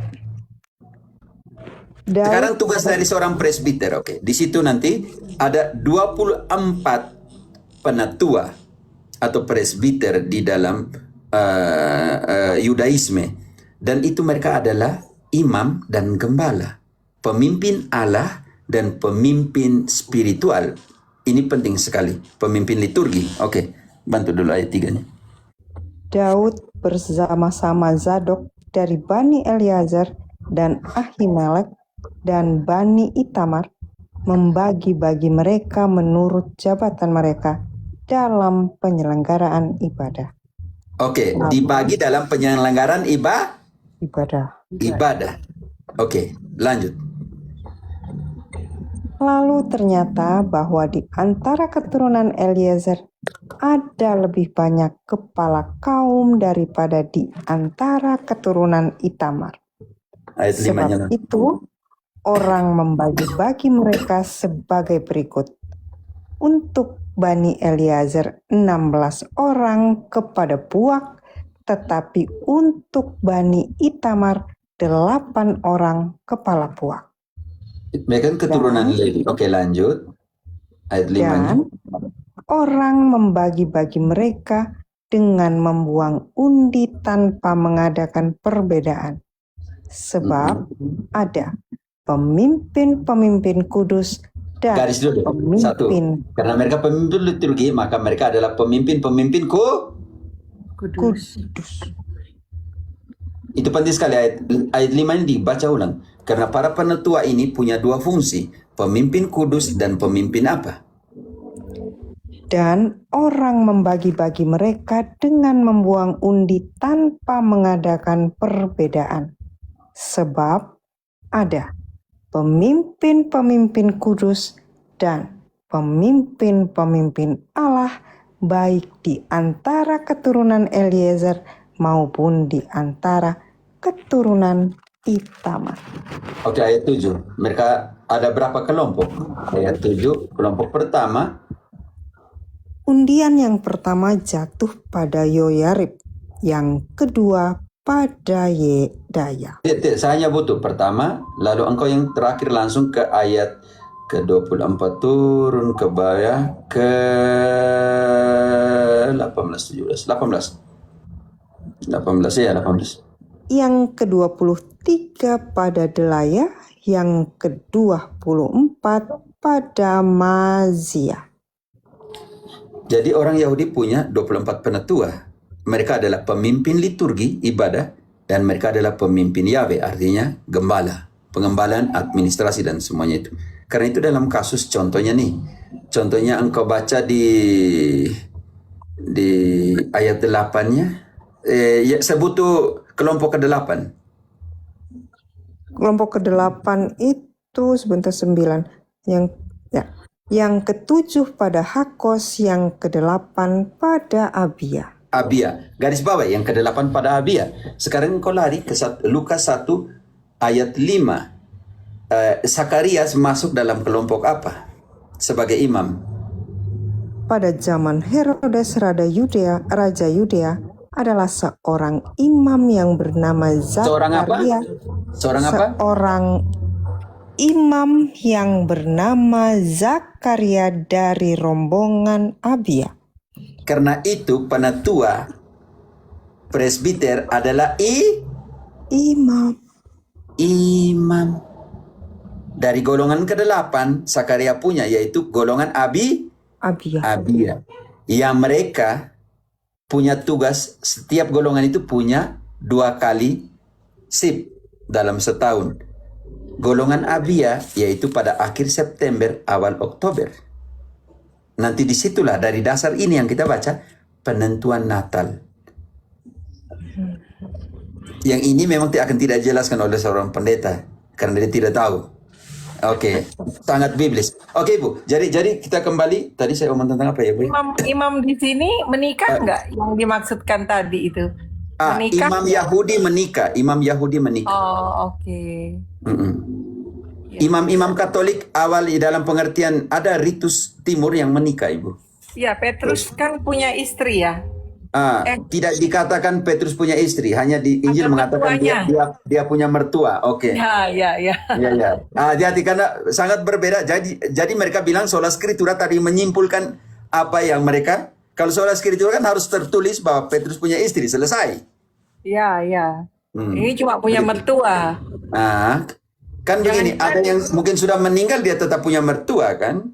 Tidak. Ya, jangan-jangan dia menikahi janda untuk menyelamatkan lalu meninggal jandanya. Ya gitu. Contoh kecil. Mertuanya ada. Oke. Ya, maksud saya seperti ini. Kita kembali kepada apa tadi ya? Pembahasan Ibu tanya tentang apa tadi, Ibu? Pastor. Tentang pastor, tentang gembala. Jadi gembala itu imam. Jadi pertanyaan saya, siapa dari Protestan, pendeta Protestan, pester Protestan yang menerima surat gembala? Ratu, baca kembali sekarang ayat 2 dari 1 Petrus 5 itu. Gembalakanlah kawanan domba Allah yang ada padamu, jangan dengan paksa, tetapi dengan sukarela sesuai dengan kehendak Allah. Dan jangan karena mau mencari keuntungan, tetapi dengan pengabdian diri. Dan dia menulisnya kepada para pester, para pastor atau gembala di mana ayat 9? Lawanlah dia dengan iman yang teguh, sebab kamu tahu bahwa semua saudaramu di seluruh dunia menanggung penderitaan yang sama. Terjadi persekusi kepada para uskup, para imam pada saat itu. Ibu, keras ya pada saat itu. Dan Petrus menasihati para imam, para presbiter, para gembala pada saat itu. Ingat baik-baik, kita semua lagi menderita. Dan dia menulis itu kepada para gembala di seluruh dunia itu, para pastor di seluruh dunia itu. Ayat 13 dia menulis dari mana? Salam kepada kamu sekalian dari kawanmu yang terpilih yang di Babylon, dan juga dari Markus anakku. Ibu, dia tulis dari Babylon. Pada saat itu dikenal sebagai Roma. Babylon baru, Babilonia baru. Roma, Babilonia lama sudah hancur. Jadi Roma dikenal sebagai Babylon. Kenapa dia tulis kepada seluruh gembala di seluruh dunia? Karena Roma 1 ayat 7 dan 8. Iman gereja Roma sudah tersebar di seluruh dunia. Ayat ini tidak akan dibaca oleh Ortodoks. Ayat ini tidak akan dibaca oleh satupun Protestan. Bahwa iman gereja Roma sudah tersebar di mana? Kepada kamu sekalian yang tinggal di Roma, yang dikasihi Allah, yang dipanggil dan dijadikan orang-orang kudus. Kasih karunia menyertai kamu dan damai sejahtera dari Allah Bapa kita dan dari Tuhan Yesus Kristus. Pertama-tama aku mengucap syukur kepada Allahku oleh Yesus Kristus atas kamu sekalian, sebab telah tersiar kabar tentang imanmu di seluruh dunia. Grace, Ya, Meme, kabar gereja iman dari gereja mana yang sudah tersebar di seluruh dunia? Katolik. Katolik Roma. Roma. Dan seluruh gereja menyapa Roma. Ayat 16-16-nya. Oh, Grace saja, nanti tidak tahu bahasa Cina, nanti saya omong salah lagi. Cie. 16-16. Bersalam-salamlah kamu dengan cium kudus. Salam kepada kamu dari semua gereja Kristus. Pembuktian biblis, iman gereja Roma sudah tersebar di seluruh dunia. Pembuktian biblis, semua gereja Kristus menyapa Roma. Pembuktian biblis ayat 20. Pemenuhan janji dari Kejadian 3 ayat ke-15. Aku akan meletakkan iblis di bawah kakimu. Hanya kepada gereja Roma ditulis Paulus. Iya. Semoga Allah sumber damai sejahtera segera akan menghancurkan iblis di bawah kakimu. Kasih karunia Yesus Tuhan kita menyertai kamu. Karena itu Bu Grace, apapun yang terjadi 2000 tahun lebih tidak pernah tergoyahkan Roma. Janji nubuat harus digenapi. Sampai Paulus menulis itu tahun 54. Kasih karunia Allah akan meletakkan iblis, menghancurkan iblis di bawah kakimu. Roma. Iya. Sekarang kalau pendeta yang lain bilang, buktikan di surat yang lain. Kamu buktikan di surat yang lain. Buktikan. Di mana Paulus tulis begitu? Salam dari seluruh gereja untuk Roma. Iman Roma telah tersebar di seluruh dunia. Yang ketiga, poin kunci penggenapan dari Kejadian 3:15. Kasih karunia Allah akan menghancurkan iblis di bawah kakimu Roma. Coba pendeta-pendeta buktikan di mana surat Paulus yang lain yang mengatakan kasih karunia Allah akan meletakkan, menghancurkan iblis di bawah kakimu. Di mana surat yang lain? Korintus ada? Filipi ada? Hanya Roma, Ibu. Iya, betul. Aku akan mengadakan permusuhan antara engkau dan perempuan ini, antara keturunanmu dan keturunannya. Keturunannya akan meremukkan kepalamu, dan engkau akan meremukkan tumitnya. Kata meremuk, Ibu, sekarang menghancurkan. Sekarang Roma 16 ayat 20. Kepada gereja mana Paulus menuliskan kasih karunia Allah akan meremukkan, menghancurkan iblis di bawah kakimu. Ayo. Semoga Allah sumber damai sejahtera segera akan menghancurkan iblis di bawah kakimu. Kasih karunia Yesus Tuhan kita menyertai kamu. Bu Grace, menggenapi Kejadian 3:15, Yesus ya. Karena itu iblis marah kepada perempuan ini. Wahyu 12 ayat ke-17. Maka marahlah naga itu kepada perempuan itu, lalu pergi memerangi keturunannya yang lain, yang menurut hukum-hukum Allah dan memiliki kesaksian Yesus. Naga itu apa? Ayat 9, Ibu. Setan. Dan naga besar itu si ular tua yang disebut iblis atau Satan, yang menyesatkan seluruh dunia. Dan Satan ini, Satan ini, iblis ini, Roma 16 ayat 20 dibaca kembali. Si ular tua ini, naga tua ini, iblis, Satan ini. Semoga Allah sumber damai sejahtera akan menghancurkan iblis di bawah kakimu. Jerman kan di situ. Karunia Yesus. Surat itu kepada Jerman? No. Pada Roma. Baca kuat begini. Surat Santo Paulus kepada gereja di Roma bab 20 bab 16 ayat 20. Itu harus, karena nanti mereka bilang kau pelintir, bukan Roma itu.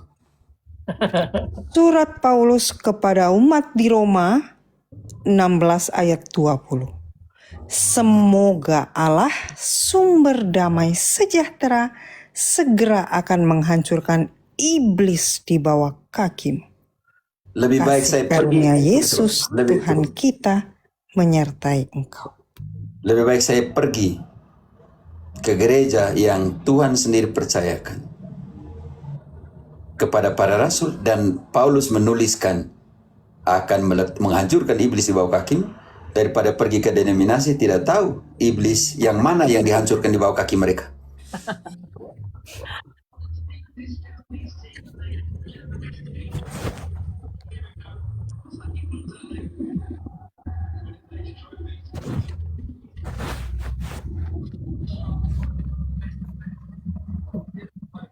Oke Bu, terima kasih ya.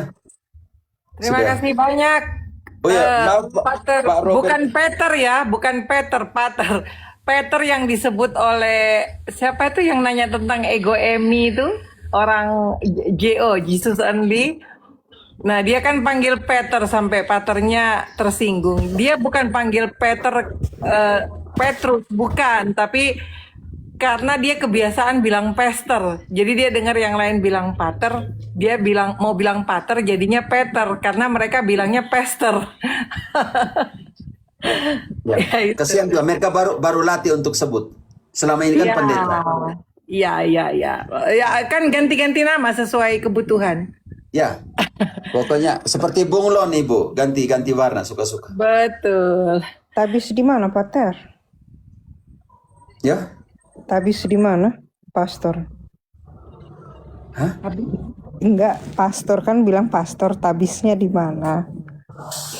Itu jadi soal juga. Dapat penumpangan tangan dari siapa itu jadi soal juga. Dari temannya kali. Sedangkan kuasa Roh Kudus diberikan melalui penumpangan tangan apostolik. Ya. Oke, Ya saya Bu ya. tidak percaya sedikit pun sih. Ya Bu Grace, oke, kalau ada apa-apa, kalau ada lebih privasi jangan omong di sini ya. Nanti kalau ada apa, oke, bisa DM atau yang kirim pesan. Maaf kalau terlambat balas juga nanti, oke, karena begitu banyak orang yang DM. Teman-teman yang pertanyaan doktrinal atau apa tuh ke sini. Kalau pertanyaan sangat privasi atau apa silakan. Tapi kalau untuk tanya tentang Injil apa, tidak usah di DM, kagak bikin saya capek. Saya masa tidak akan jawab untuk pertanyaan yang tentang pengajaran. Pengajaran datang ke sini kalian tanya supaya semua jadi pembelajaran untuk orang semua. Jangan buat guru privat. Saya kalian bayar kapan untuk saya jadi harus bayar DM untuk balas DM satu persatu tentang doktrin itu. Kasihan juga saya omong di sini 4-5 jam setelah itu harus bayar lagi, harus duduk lagi ketik satu persatu untuk balas kalian punya pesan. Kalau itu pesan lebih kepada yang privasi, yang pribadi, masalah, itu saya bisa mengerti. Ini tentang doktrin, ini kitab suci, kamu datang ke sini kah? Kamu buat saya capek dobel-dobel nih. Oke. Minum Pater, minum supaya tidak capek. Ya, ya. Terima kasih terima banyak. kasih ya, Grace. Iya. Di sini ada Robert tadi dari tadi.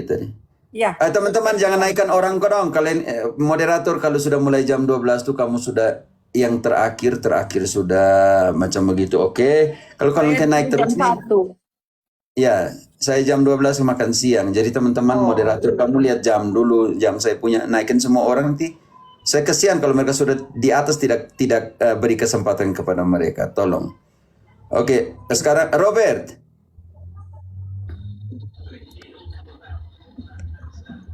Robert. Ini terima kasih banyak. Mungkin saya Bu bisa Grace. diturunkan. Yo, nanti saya bantu turun. Oke, terima Selamat kasih. makan Bu. siang, Pater. Yo, terima kasih Grace. Robert, monitor Robert. Robert, panggilan 1. Wah, udah tidur kayaknya ini mau. Oh, ya, turunkan saja. Fitrop. Maaf ya Robert, saya turunkan. Fitrop. Selamat malam, Pater. Yo, Fitrop silakan. Selamat pagi, siang. Ya. Yo, ya saya siang, oke. Iya, ini masih setia menunggu ini untuk bertanya pada Romo ini. Saya Langsung Katolik, saja, Romo. langsung saya Ya. Peter, karena saya waktu, saya mau makan siang, jadi Iya, iya. basa-basi Ini terlalu Romo, panjang saya nanti cuma rugi mau kau waktu nanti.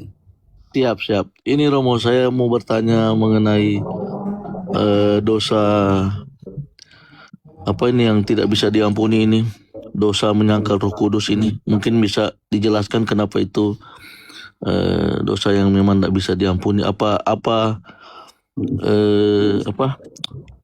Seperti apa kasusnya sehingga disebut dosa melawan Roh Kudus itu tidak bisa diampuni. Demikian, Romo. Oke, Makasih. kita langsung ambil sampel kecil di dalam gereja perdana, oke. Yang mati karena apa mati, oke? Bantu dulu kisah para Rasul 5, mulai dari ayat 1. Kita ambil contoh sampelnya, setelah itu kita lihat kategori dosa berat, dosa ringan. Oke. Kisah Para Rasul 5 ayat 1. Ada seorang lain yang bernama Ananias. Ia beserta istrinya Safira menjual sebidang tanah. Dengan setahu istrinya, ia menahan sebagian dari hasil penjualan itu dan sebagian lain dibawa dan diletakkannya di depan kaki rasul-rasul. Tetapi Petrus berkata, Ananias, mengapa hatimu dikuasai iblis sehingga engkau mendustai Roh Kudus dan menahan sebagian dari hasil penjualan tanah itu? Selama tanah itu tidak dijual, bukankah itu tetap kepunyaanmu? Dan setelah dijual, bukankah hasilnya itu tetap dalam kuasamu? Mengapa engkau merencanakan perbuatan itu dalam hatimu? Engkau bukan mendustai manusia, tetapi Garis bawahi. Engkau bukan mendustai manusia, melainkan tetapi mendustai Allah. Engkau bukan mendustai manusia, melainkan mendustai Allah. Baca dulu ayat yang 4 tadi. Dia mendustai apa? Selama tanah itu tidak dijual, bukankah itu tetap kepunyaanmu? Dan setelah dijual, bukankah hasilnya itu tetap dalam kuasamu? Mengapa engkau merencanakan perbuatan itu dalam hatimu? Engkau bukan mendustai manusia, tetapi mendustai Allah. Lanjut. Ketika mendengar perkataan itu, rebahlah Ananias dan putuslah nyawanya. Maka Engkau tidak mendustai manusia, engkau mendustai Allah. Tetapi apa yang didustai? Ayat-ayat sebelumnya, mendustai Roh Kudus. Garis bawah di kata mendustai Roh Kudus, baca kembali di situ. Engkau temukan di ayat berapa situ? Ayat 3, tetapi Petrus berkata, Ananias, mengapa hatimu dikuasai iblis sehingga engkau mendustai Roh Kudus dan menahan sebagian dari hasil penjualan tanah itu? Oke, di ayat di situ dikatakan dia mendustai Roh Kudus. Roh Kudus. Roh Ayat Kudus. berikutnya yang mendustai, engkau bukan mendustai manusia, melainkan mendustai Allah. Konsekuensinya mendustai Roh Kudus apa di situ? Mati. Ayat 9 dengan dia punya istri bagaimana? Kita ambil contoh kecil dulu. Kata Petrus, mengapa kamu berdua bersepakat untuk mencobai roh Tuhan? Lihatlah, orang-orang yang baru mengubur suamimu berdiri di depan pintu dan mereka akan mengusung engkau juga keluar. Mati atau tidak? Mati. Romo. Ratu, lanjut ayatnya, lanjut. Kalau saya bilang mati tidak, artinya dijelaskan di ayat berikut. Lalu, rebahlah perempuan itu seketika itu juga di depan kaki Petrus dan putuslah nyawanya. Sekarang, kesimpulan pertama. Dosa melawan Roh Kudus artinya engkau tidak pernah datang mengaku dosamu. Filtro. Karena apa? Karena Yohanes Yohanes 20 ayat 22-23. Kuasa apa yang diberikan Yesus kepada para rasul untuk pengampunan dosa? Kalau engkau tidak pernah datang mengaku dosa, artinya engkau tidak percaya bahwa pengampunan dosa oleh kuasa Roh Kudus. Dan sesudah berkata demikian, ia mengembusi mereka dan berkata, terimalah Roh Kudus. Jikalau kamu mengampuni dosa orang, dosanya diampuni. Dan jikalau kamu menyatakan dosa orang tetap ada, dosanya tetap ada. Yang pertama, engkau tidak pernah datang mengaku dosa. Karena apa yang diserahkan oleh para rasul apa yang diserahkan Yesus kepada para rasul? Apa yang dihembuskan? Roh Kudus. Roh Kudus. Filtrop, kau sudah pernah mengaku dosa? Pengakuan dosamu terakhir kapan? Tahun lalu, Romo. Sudah 1 tahun tidak mengaku dosa? Berarti yang Hampir. pertama, dosa melawan Roh Kudus artinya engkau tidak percaya bahwa kuasa Roh Kudus dalam pengampunan Dosa. dosa. Itu arti yang pertama. Karena kalian tidak pernah percaya, tidak pernah datang mengaku dosa. Pendeta-pendeta dong ingat itu. Jangan ajar sembarang kepada jemaatmu. Yang pertama, dosa melawan Roh Kudus tidak diampun. Karena apa? Karena kalian tidak pernah datang mengaku dosa. Karena itu ayat sangat jelas bahwa terimalah Roh Kudus. Barang siapa kamu ampuni dosanya, dosanya diampuni. Kamu tidak percaya bahwa rohlah yang memberi hidup. Yohanes 16 ayat ke-8. Tugas dari Roh Kudus.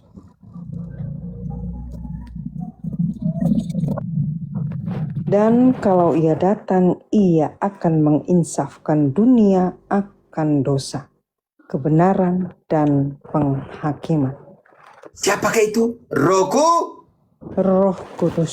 Kudus. Kalau baca dari ayat sebelumnya. Tugasnya itu untuk menginsafkan Dunia. filtro. Namun Itulah. benar yang kukatakan ini kepadamu adalah lebih berguna bagi kamu jika aku pergi. Supaya Jikalau aku tidak pergi, penghibur itu tidak akan datang kepadamu.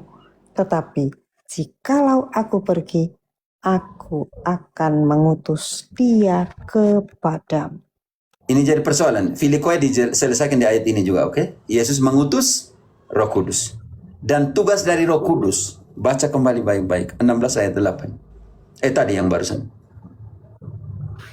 Namun benar yang kukatakan ini kepadamu adalah lebih berguna bagi kamu jika aku pergi. Aduh, Sebab, IDC 16 ayat 8 kok langsung.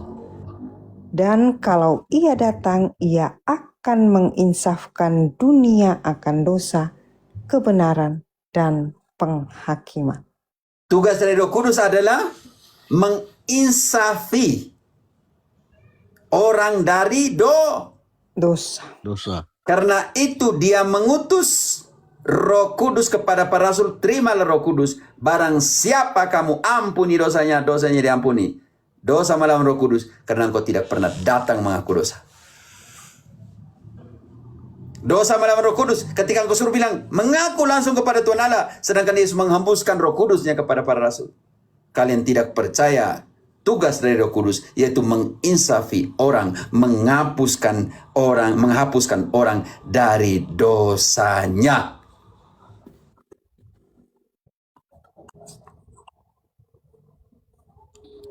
Kamu suruh mengaku langsung kepada Tuhan Allah. Sedangkan Yesus hembuskan para rasul untuk mengampuni dosa oleh kuasa Roh Kudus. Filter sekarang, karena semua dosa diampuni oleh Allah. Tetapi ketika engkau tidak datang mengaku dosa, kapan kau tahu bahwa kau diampuni? Iya, Romo. Romo, apakah nanti konsekuensinya itu misalnya saat kita mati berarti sama sekali tidak ada pengampunan, Romo? Dari dosa Kalau kau tidak bertobat, lawan kalau kau dosa. tidak bertobat, Galatia ya 5 maksudnya ayat. kalau kita belum sempat bertobat ya. Iya. Kalau tidak sempat bertobat, engkau akan kita lihat ini. Binasa. Betul. Kita lihat ini dulu. Yang apakah menjadi bagian dalam kerajaan surga atau tidak? Galatia 5 ayat 19 Galatia sampai 5, 19. Galatia 5. Perbuatan daging telah nyata, Baca dari tadi 9, baca dari sekitar tadi 15, 19 yang baca dari 15 lah. 15, Pak. 15. Tetapi jikalau kamu saling menggigit dan saling menelan, awaslah, supaya jangan kamu saling membinasakan. Larangan, jangan saling membinasakan. Kalau saling kritik, saling apa, tapi jangan saling membinasakan. Lanjut. Maksudku ialah, hiduplah oleh roh, maka kamu tidak akan menuruti keinginan daging. Hiduplah oleh roh, maka kalian tidak akan mengikuti keinginan daging. Lanjut.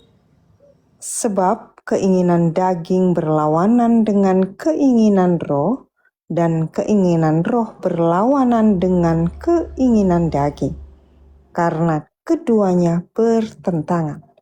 Sekarang engkau lihat sekarang ada pertentangan antara keinginan daging dan keinginan roh. Sehingga kamu setiap kali tidak melakukan apa yang kamu kehendaki.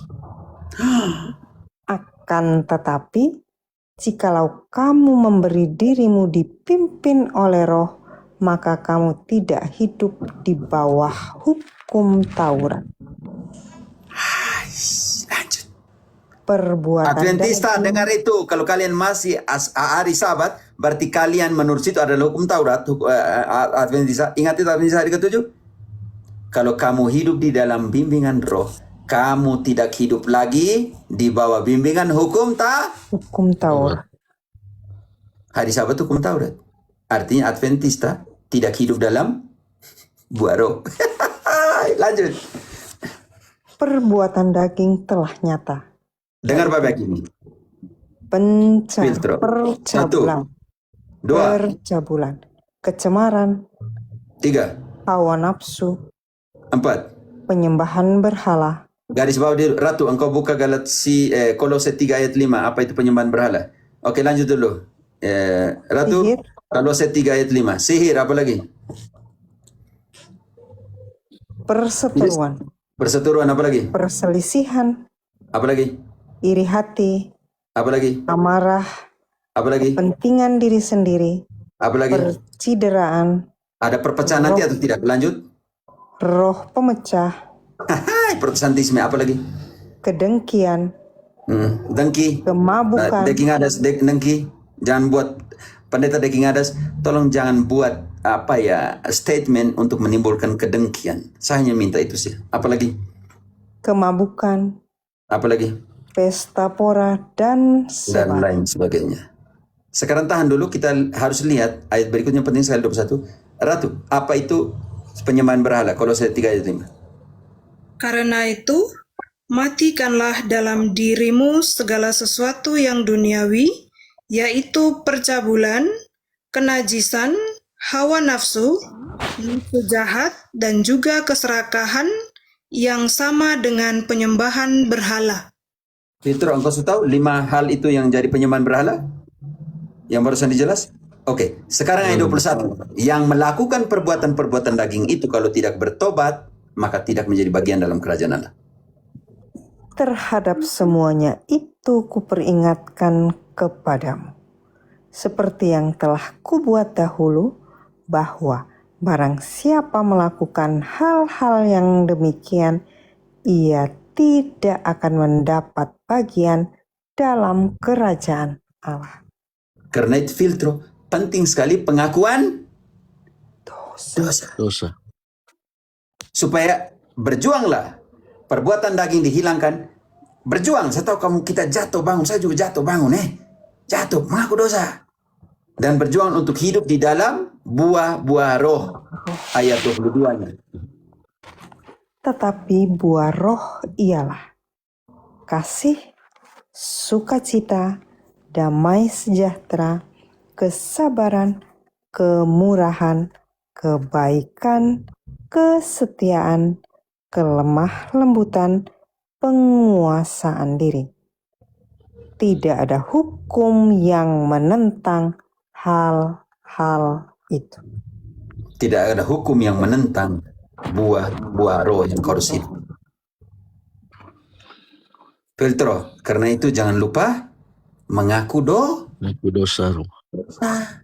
Karena kalau kau tidak pergi mengaku dosa, kau tidak percaya bahwa Roh Kudus menginsafi dosa, mengampuni dosa, memberikan hidup baru.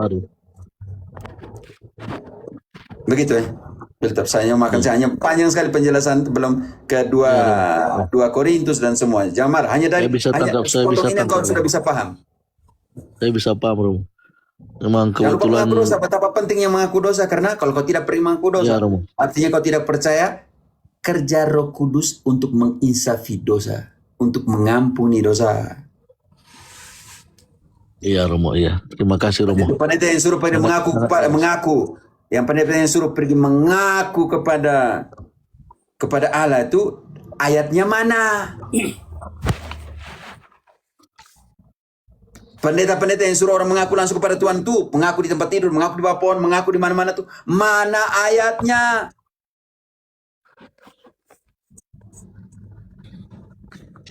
Mana ayatnya? Oke, terima kasih. Ini yang terakhir ya. X terima kasih, 7. Romo. Ya, Yo, X Filtro, 7 ini semangat. terakhir. Yo, Makasih, Romo. Ya, Yo, terima kasih, Filtro. Filtro. Halo Romo. Yo, X 7. Ya, Bagaimana harus panggil engkau nih? X tadi bingung lagi saya nanti. ya terserah XX saja ya Romo. Oke, X. Nah, saya mau bertanya nih Romo. Ini saya biasa melihat di YouTube, biasa ada pengajaran-pengajaran tentang atau ada pertanyaan-pertanyaan tentang kehidupan Yesus Kristus, masa kehidupan Yesus Kristus Sebelumnya dari mana, Kak? sebelum Kamu dari mana ya? XXX. saya dari Kalimantan Barat. Katolik, Kristen, Protestan, Katolik. Hindu, Buddha, Katolik. Katolik. Ya. Nah, saya mau bertanya nih Pastor mengenai sejarah kehidupan Yesus Kristus pada rentang waktu ada the lost years of Jesus pada waktu 12 tahun sampai 29 tahun itu Pastor. Karena ada beberapa pengajaran saya lihat itu. Tanya dulu, 29 tahun tidak sampai 30. Iya 30. Saya sudah jelaskan terus itu. Jadi kau tanya saya, mungkin teman-teman yang ada VT tentang penjelasan masa kanak-kanak Yesus dari umur 12 sampai dengan 30, supaya saya jelaskan di sini kembali lagi menjelaskan satu persatu yang sudah jelaskan terus tema itu. Dan engkau cari namanya apokrif, Injil apokrif tentang masa kanak-kanak Yesus. Oke. Oh, iya. Ini penting sekali. Jadi saya sudah jelaskan saudaraku, saya jelaskan kembali ini capek juga saya. Jangan marah, tetapi saya hanya menjelaskan secara singkat. Bantu dulu ini saya. Kita tahu bahwa umur 12 tahun itu di mana? Bantu dulu ketika Yesus umur 12 tahun di Lukas 2 ayat 38 kalau tidak salah. Hanya mau katakan Yesus umur 12 tahun. Dan pada ketika itu ia juga datanglah ia ke situ dan mengucap syukur kepada Allah dan berbicara tentang anak itu kepada semua orang yang menantikan kelepasan. Engkau baca kisah engkau baca Lukas 2:38. Lukas 2:38 ini Pak. Langsung ke 40 kalau tidak Yesus hilang di bait suci. Saya butuh itu. Anak itu bertambah besar dan menjadi kuat, penuh hikmat dan kasih karunia Allah ada padanya.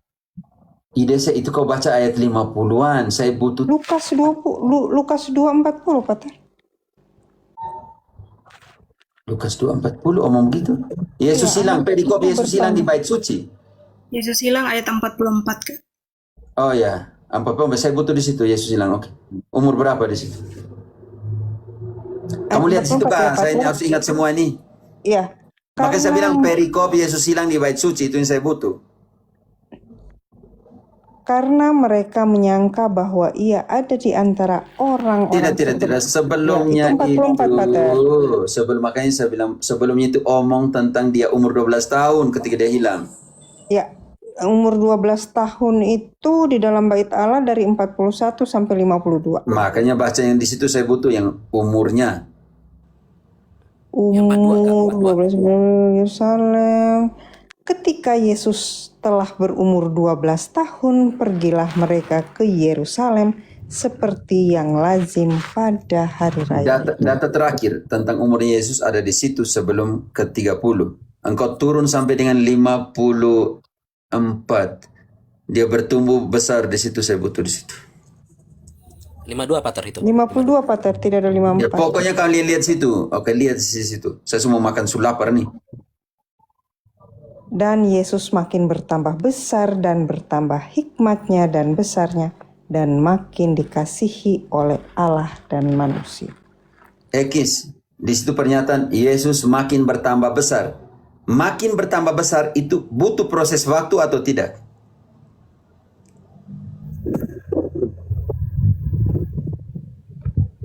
Apakah Yesus ketika tiba di Nazaret dia langsung besar hari berikutnya? Pernyataan Yesus makin bertambah besar. Butuh proses waktu sebagai manusia atau tidak? Butuh.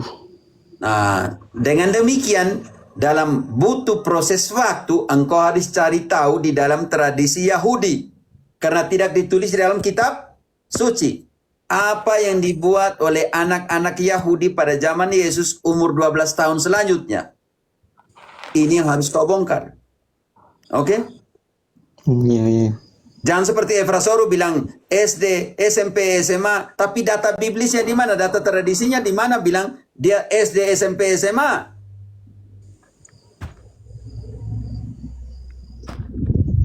Tolak ukur untuk mengatakan dia SD, SMP, SMA di mana? Di situ ayat itu 50 mengatakan dia makin bertumbuh. Oh, bertambah besar, makin bertambah besar. Artinya ada proses waktu di situ. Sekarang kita harus tahu proses waktunya bagaimana di dalam umur-umur seperti itu. Oh, kita bongkar yang namanya tradisi Yahudi, Yudaisme zaman Yesus, bahwa anak-anak umur seperti itu, anak tukang kayu, dia buat apa? Karena itu yang penting sekali, yang namanya Injil Apokrif. Salah satu di dalam Injil Apokrif ini, namanya Injil tentang masa kanak-kanak Yesus. Apa yang dibuat Yesus ketika dia kanak-kanak? Walaupun dia bukan Injil, yang tidak punya kategori dalam otoritas sebagai kitab suci, tetapi Apokrif. Tulisan yang diilhamkan, tetapi punya kandungan iman dan moral untuk pertumbuhan iman. Ini penting sekali untuk dianalisa. Kalau engkau tanya seorang Protestan, dia tidak akan tahu. Apalagi pendeta Efrasori, dia tidak tahu karena dia tidak punya tradisi dan mereka tidak percaya tradisi. Setelah itu 12 tahun sekarang kita lihat bab 3 ayat ke-23, dia umur berapa tahun? Ketika Yesus memulai pekerjaannya, ia berumur kira-kira 30 tahun dan menurut anggapan orang, ia adalah anak Yusuf, anak Eli. Baca kembali. Ketika Yesus memulai pekerjaannya, ia berumur kira-kira 30 tahun dan menurut anggapan orang, ia adalah anak Yusuf, anak Eli. Berarti itu ada rentang antara 12 sampai dengan 30 tahun. Artinya berapa tahun yang tidak dijelaskan secara biblis. Ekis.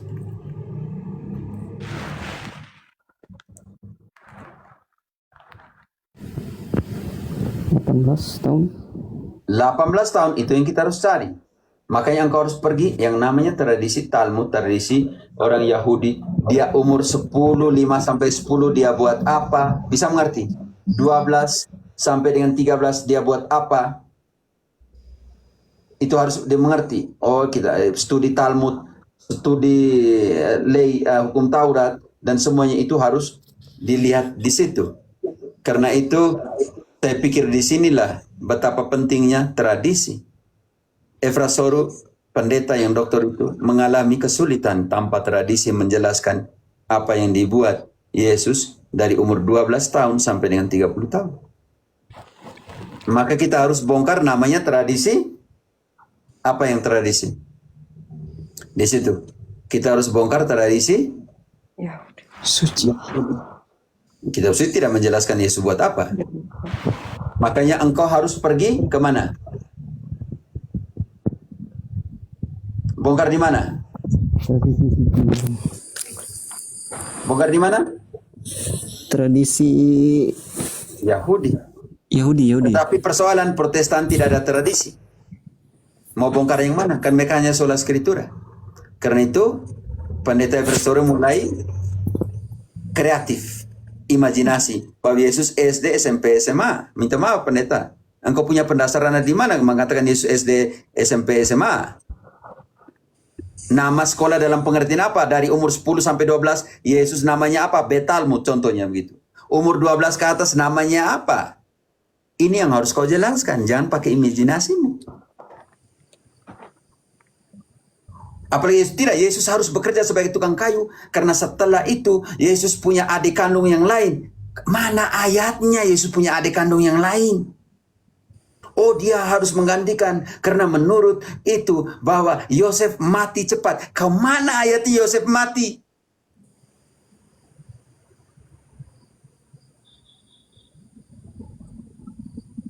Kan jadi kesian pendeta sekelas Dr. Efrasoru. Mana Yusuf mati muda di situ? Mana? Bahwa Yesus harus berjuang di salah satu fitinya. Yesus harus berjuang sebagai harus menghidupkan saudara-saudara yang lain. Sebab Maria dan Yosef punya anak setelah Yesus lain. Mana ayatnya bahwa Maria punya anak yang lain? Kenapa kalian Protestantisme ini benci sekali kepada Bunda Maria? Tunjukkan ayat satu ayat saya jadi Protestan, saya ikut engkau Efrasoru. Kalau bilang Maria punya anak yang lain, saya butuh itu ayat. Maria punya anak yang lain atau Yesus punya adik kandung. Adik kandung.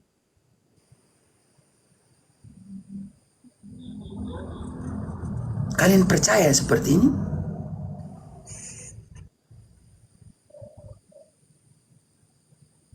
Ekis, kau bisa mengerti itu? Makanya kau cari di dalam, sekarang kan Google, itu tradisi sekolah Yahudi. Apa yang dilakukan anak umur sekian di dalam tradisi Yahudi di zaman Yesus. Anak-anak umur sekian buat apa? Oke? Ya, Romo. Ya, saya bantu Romo. Ya, Yo, bantu dulu.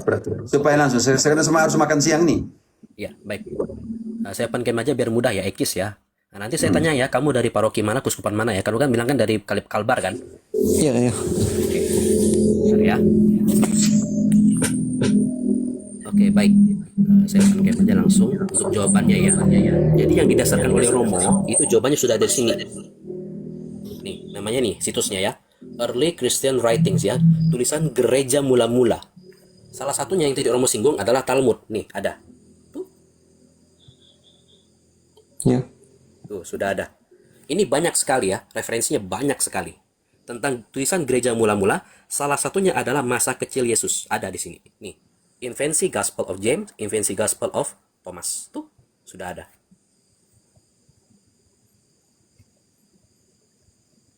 Tuh ya. Iya. Oke, itu aja Pater. Saya mau tunjukkan yang tadi untuk jawaban itu. Biar jelas. Supaya jangan terlalu percaya kalau ketika Efrasori bilang, SD, SMP, SMA, kau jelaskan Efrasori pakai ayat kitab suci. Tahu kamu sekolah skriptura itu. Daripada hanya imajinasi saja. Semua orang bisa kok.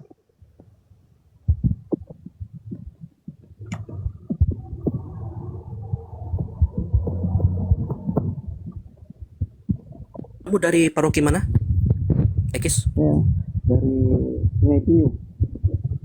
Pinyu? Agung Pontianak. Kristoforus? Ya. Sorry, kamu mendam suaranya. Kristoporus Sungai Pinyu. Oh iya, berarti dekat dengan ini, Anjungan. Iya. Tahu saya. Oke. Yang Oke, tidak jalan teman- tuh kan saya tahu. Ayo teman-teman, terima kasih. Saya mau makan siang. Iya, Oke, Pater. Pater. 1 menit Pater terakhir. Makan. Sama seperti yang lain. silakan Pater. Ya, teman-teman ya, yang butuh untuk materi katekese seperti 2 hari yang lalu saya sudah kasihkan di sini. Ya, ini tentang 12 Rasul saya sudah buat tulisannya seperti ini. Lalu tentang perjanjian lama, lalu tentang perjanjian baru. Jadi teman-teman yang Katolik yang butuh ini untuk pengajaran di sekolah, pengajaran di Bina Iman atau Rekat atau OMK, boleh gunakan ini untuk salah satu bagian dari pengajaran atau katekese ya. Ini ya, tentang 12 Rasul, tentang perjanjian lama, dan juga tentang perjanjian baru. Yang mau tinggal DM saja di akun saya yang besar ini ya, yang sekarang ini saya pakai untuk Open Camp. Itu aja Pater, 1 menit selesai. Terima kasih. Oke, terima kasih untuk semuanya teman-teman. Sampai jumpa ya. Berjuang, belajar. Yang Protestan yang dengar ini bukan paksa kalian jadi Katolik. Tolong carilah kebenaran dan kebenaran akan memerdekakan. Barang siapa teguh di dalam firman-Ku. Bantu dulu ide saya tutup dengan ayat itu kembali. Yohanes 8 ayat 31-32. Bertekun, berpegang, dan diam di dalam firman-Ku. Maka katanya kepada orang-orang Yahudi yang percaya kepadanya, "Jikalau kamu tetap dalam firman-Ku, kamu benar-benar adalah murid-Ku. Dan kamu akan mengetahui kebenaran, dan kebenaran itu akan memerdekakan kamu." Jika kamu berpegang teguh pada firman-Ku. Karena itu kenapa kita analisa, selidiki kitab suci setiap hari. Supaya tahu yang benar yang mana, dan kebenaran itu yang membebaskan kita. Bukan persepuluhan kalian, janji iman kalian, apalagi tadi, buah sulung. Pakai buah-buah lagi. Oke, baik. Tuhan memberkati dalam nama Bapa dan Putra dan Roh Kudus. Ya Roh Kudus Al-Wahid. Amin. Terima kasih Pater, selamat Black makan Brin, siang. siap Romo. Saya juga berhasil bebas dari Protestantisme berkat jangan kok. Saya hanya hamba kecil dari Sang Sabda yang besar, oke? Hanya saling membagi saja. Oke, terima kasih. Maaf yang